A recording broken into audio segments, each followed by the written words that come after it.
your faith. Demystifying the myths and mysteries of faith.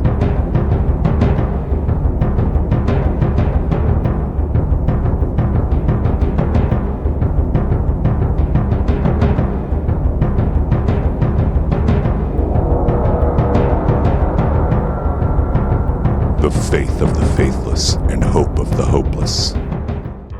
My whole life, I have been told that I just need to take the word at face value. That faith is the unbending belief in the unseen. Here's the problem.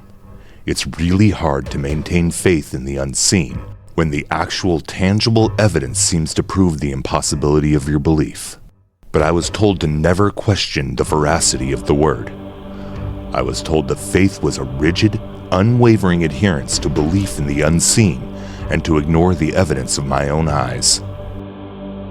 I've already been quite clear that I have little respect for the Bible, but there is one thing that I'll listen to. The words in red. The existence of the person we commonly refer to as Jesus is a historical fact. No matter what you believe about who he was a very wise man whose words can still be applied to our modern world even though they are product of the understanding of the universe in his time. That said, a parable he told his followers is as follows. A farmer went out to sow his seed.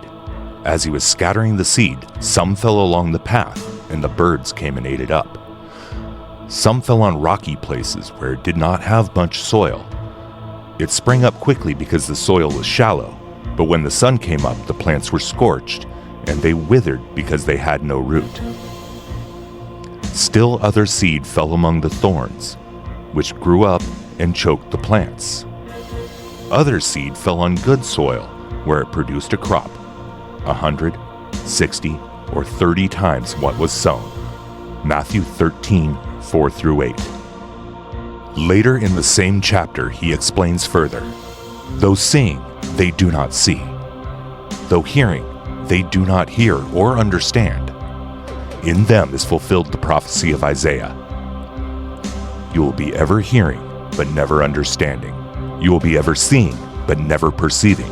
For this people's heart has become calloused. They hardly hear with their ears, and they have closed their eyes. Otherwise, they might see with their eyes, hear with their ears, understand with their hearts, and turn, and I would heal them. Matthew 13, verse 13-15. Even the words of Jesus himself tell you to question. Rock is rigid and unyielding, and will not allow your roots to take hold. Allow your roots to grow in the soil, not among the rock. Sure, the rock is solid and it feels comfortable, but you have to allow your roots to adapt, and they will grow deeper. There's a reason you were born with eyes to see and ears to hear.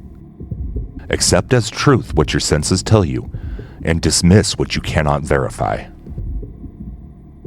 In my own journey, I immersed myself in the teachings of the prophets. Great minds like Neil deGrasse Tyson, Carl Sagan, Brian Cox, Michio Kaku, and the list goes on and on. Now you might ask, but Neil is an astrophysicist.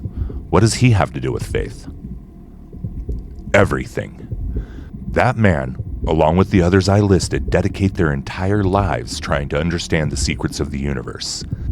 They, more than any theologist, understand the inner workings and evidence-based understanding of our universe. And they'll also be the first to admit when they don't know something. If I needed nothing more, that's enough for me to call them prophets. That's how I rediscovered my faith. I questioned it, and I found answers that my rigid upbringing couldn't give.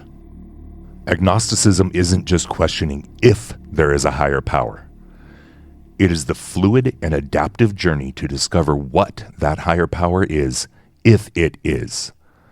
And as such, it is true faith. If you have enjoyed this and want to see more, please give it a like and subscribe, and make sure you share it on all your social media networks.